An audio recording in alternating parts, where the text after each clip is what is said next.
तो अव्ययी भाव समास है, इसमें संस्कृत और हिंदी दोनों में कौन आएगा? संस्कृत में होता है पूर्व पदार्थ पर दोनों अव्ययी भाव समास। संस्कृत में इसको ओ करेंगे, संधि विच्छेद पूर्व के लिखेंगे तो इसको ओ बोलते हैं संस्कृत में, दो नहीं बल्कि ओ बोलते हैं। इसका हिंदी होता है जिस समास का पूर्व, पूर्व मतलब होता है पहला यानी प्रथम पद प्रधान हो उसे अव्ययी भाव समास कहते हैं। ये हिंदी और संस्कृत दोनों में आएगा। हिंदी में कैसे आएगा? जिस समास का पहला पद प्रधान उसे कौन सा समास कहते हैं? तो अव्ययी भाव समास कहते हैं। जैसे उपनगरम प्रतिदिनम यथाशक्ति अनुगृहम निर्जनम, और भी होता है इसका उदाहरण। इसका थोड़ा नोट देखेंगे कि इस समास का पहला पद अव्यय होता है। अव्यय मतलब होता है जिन शब्दों का रूप कभी नहीं बदलता उसे अव्यय कहते हैं। जैसे उप, इसका कभी अर्थ नहीं बदलेगा। प्रति, यथा, अनु, निर, ये सब होता है। और वह प्रधान होता है। पहचानने का नियम, कैसे पहचानेंगे परीक्षाओं में कि ये अव्यय भाव समास का उदाहरण है, तो देखेंगे जिसके शुरू में यानी आगे उप, प्रति, अनु, निर, दूर, आ, सो, यथा लगा रहता है तो समझ जाएंगे कि अव्ययी भाव समास का उदाहरण है। जैसे हम यहाँ लेते हैं उप से पहले बनाएंगे। उप मतलब होता है समीप या नजदीक या पास। समीप का अर्थ होता है पास या नजदीक। इधर समस्त पद है, ये हिंदी हम लिखा है समझने के लिए। ये विग्रह है, परीक्षाओं में आएगा। समस्त पद कौन सा है, विग्रह कौन सा है? जैसे उपनगरम, उपनगरम का हिंदी क्या होता है? नगर के समीप, यानी नगर के पास, नगर के नजदीक।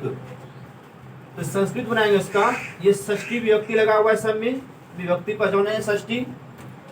प्रथमा ने द्वितीया को तृतीया से चतुर्थी के लिए, पंचमी से षष्ठी काके की, सप्तमी में पर पे संबोधन हे वरे होता है उसका विभक्ति चिन्ह। तो यह षष्ठी विभक्ति है तो इसको लगाएंगे षष्ठी विभक्ति किसमें? नगर में। क्या जगह? नगरस्य। समीपम, समीप का शब्द होता है समीपम, और नगर के का होता है नगरस्य। जब अनुवाद बनाएंगे तो षष्ठी विभक्ति है, बालक चलाएंगे ओकार पे, बालक का षष्ठी जो होता है बालकस्य, तो नगरस्य। इसका ये क्या है? विग्रह है। तो परीक्षा में कैसे आएगा? परीक्षा में उपनगरम का विग्रह करें तो कैसे लिखना है? नगरस्य समीपम। फिर आ सकता है कि नगर समीपम का समस्त पद बनाएं तो आंसर हो जाएगा उपनगरम। ठीक है। उसी तरह उदाहरण लेंगे उपवनम, वन के समीप यानी वन के नजदीक, वन के पास। वनस्य समीपम। उपग्रामम, गांव के समीप, ग्रामस्य समीपम। उपगंगाम, गंगा के समीप, तो गंगायाः समीपम। उपगृहम, घर के समीप, गृह मतलब होता है घर, गृहस्य समीपम। उपकृष्णम, कृष्ण के समीप, कृष्णस्य समीपम। ये हुआ उप वाला। अब ये है प्रति वाला। सबका अलग अलग उदाहरण लिखाएंगे ताकि याद करने में अच्छा हो जाए और पहचानने में अच्छा हो जाए। प्रति के अर्थ में प्रतिदिनम, इसका हिंदी होता है प्रत्येक दिन, हर एक दिन। तो दिनम दिनम प्रति। परीक्षा में कैसे आएगा? प्रतिदिनम का विग्रह करें, उसमें ऑप्शन में रहेगा, खुद बना रहेगा तो चुनना है कौन सही है। तो विग्रह क्या होगा? दिनम दिनम प्रति, दो बार, प्रत्येक दिन, दिनम दिनम प्रति। फिर प्रश्न कैसे आएगा? दिनम दिनम प्रति का समस्त पद बनाए, तो इधर समस्त पद है प्रतिदिनम। उसी प्रकार और उदाहरण है प्रति नगरम, प्रत्येक नगर, तो नगरम नगरम प्रति। प्रत्येकम, प्रत्येक, प्रत्येक, एकम एकम प्रति। प्रति ग्रामम, प्रत्येक गांव, ग्रामम ग्रामम प्रति। प्रतिगृहम, प्रत्येक घर, गृहम गृहम प्रति। प्रति क्षणम, प्रत्येक क्षण, क्षणम क्षणम प्रति। प्रति युगम, प्रत्येक युग, युगम युगम प्रति। और प्रश्न आएगा कि प्रतिदिनम कौन सा समास है? तो अव्ययी भाव समास है। अब जो है यथा है। यथा मतलब क्या होता है? के अनुसार का हिंदी होता है। इसका संस्कृत के अनुसार का होता है संस्कृत अनतिक्रमय।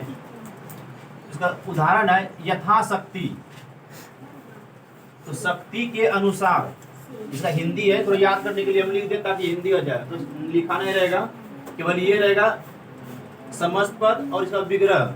ये हिंदी जो है याद करने के लिए लिखा है ताकि अच्छा से याद हो जाए। यथाशक्ति, शक्ति के अनुसार, तो शक्तिम अनतिक्रमय। यथा कालम, काल के अनुसार। इसका विग्रह क्या होगा? कालम अनतिक्रमय। यथा सुखम, इसका हिंदी होता है सुख के अनुसार, विग्रह होगा सुखम अनतिक्रमय।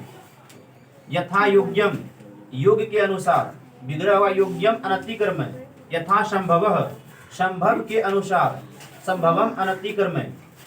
यथा लेखम, लेख के अनुसार, लेखम अनतिक्रमय। यथेच्छम, इच्छा के अनुसार, इसको जब विग्रह करेंगे इच्छा लिखा हुआ है तो इच्छम या इच्छाम के अनुसार, इच्छम के हुआ सही होगा। यथा विधि, विधि के अनुसार, तो विधिम अनतिक्रमय। यथेष्टम, एष्ट के अनुसार, एष्टम अनतिक्रमय। फिर है अनु, अनु मतलब होता है पश्चात, इसका अर्थ है पश्चात के अर्थ होता है के बाद या के पीछे। अनुगृहम, घर के पीछे या घर के बाद, तो गृहम पश्चातम या पश्चात भी लिखेंगे इसका विग्रह में। अनुशिवम, शिव के पीछे, तो शिवस्य पश्चातम। अनुचरम, चर के पीछे, चरस्य पश्चात। अनुरथम, रथ के पीछे, तो रथस्य पश्चात। प्रश्न आएगा अनुगृहम कौन सा समास है? तो अव्ययवाची समास है। यथासंभव कौन समास है? तो अव्ययवाची समास है। ठीक है। अब है अनु यानी योग्य के अर्थ में अनुसुखम, तो सुख के योग्य, तो इसका विग्रह होगा सुखस्य योग्यम। अनुरूपम, रूप के योग्य, इसका हिंदी होता है रूप के योग्य, तो रूपस्य योग्यम। अनुसारम, सार के योग्य, तो सारस्य योग्यम। अनुदानम, दान के योग्य, दानस्य योग्यम। प्रश्न आएगा अनुदानम कौन सा समास है? तो अव्ययवाची समास है। अनुदानम का विग्रह करें तो दानस्य योग्यम, या तो दानस्य योग्यम का समस्त पद बनाए तो क्या होगा? अनुदानम। अब है नीर के अर्थ में, यानी अभाव, कमी के अर्थ में। निर्जनम, जनों का अभाव, तो जनानाम अभावः, जनों का अभाव का जो है षष्ठी विभक्ति है, तो बाल का नाम होता है शब्द रूप में, तो क्या होगा? जनानाम अभावः। निर्मक्षिकम, मक्खियों का अभाव, तो मक्षिका नाम अभावः। निर्कष्टम, कष्टों का अभाव, कष्टानाम अभावः। यहाँ पे दैंत्र नहीं लिखे बल्कि मूर्धन्य लिखे हैं, क्योंकि यहाँ पे मूर्धन्य होने के कारण मूर्धन्य बदल जाता है, ऐसा होता है, नियम है। निर्जलम, जल का अभाव, तो जलानाम अभाव, या जलों का अभाव नहीं दे सकते हैं क्योंकि हम गिनती हम नहीं कर सकते हैं जल को। अब है आ के अर्थ में, यानी आ मतलब तक यानी भर, तक और भर का शब्द होता है प्रयत्नम, यानी आजीवनम। इसका हिंदी क्या होगा? जीवन तक या जीवन भर, विग्रह होगा जीवनम प्रयत्नम। यह सो यानी सहित या के साथ या के युक्त, इसका संज्ञा युक्तम, युक्तम या सहितम, सहितम। सो परिवार, परिवार के साथ, इसका विग्रह होगा परिवार सहितम। स्वचक्रम, चक्र के युक्त, ये चक्रेन युक्तम, ये विग्रह हुआ। स्वपुस्तकम, पुस्तक के साथ, पुस्तक युक्तम। तो प्रश्न कैसे आएगा? प्रतिदिनम कौन सा समास है? तो अव्ययवाची समास, जितनों भी उदाहरण लिखाए हैं या कोनो उठा के देगा कौन समास है? तो अव्ययवाची समास है।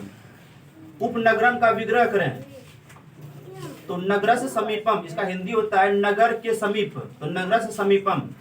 एकम, एकम प्रति का समझ पद बनाए, तो इसका समझ पद होगा प्रति एकम। अब लघु उत्तरी प्रश्न में आएगा पूर्व पदार्थ प्रधानो अव्ययभाव समास का साधारण व्याख्या करें, तो इसका परिभाषा लिख के एक या दो उदाहरण देना है।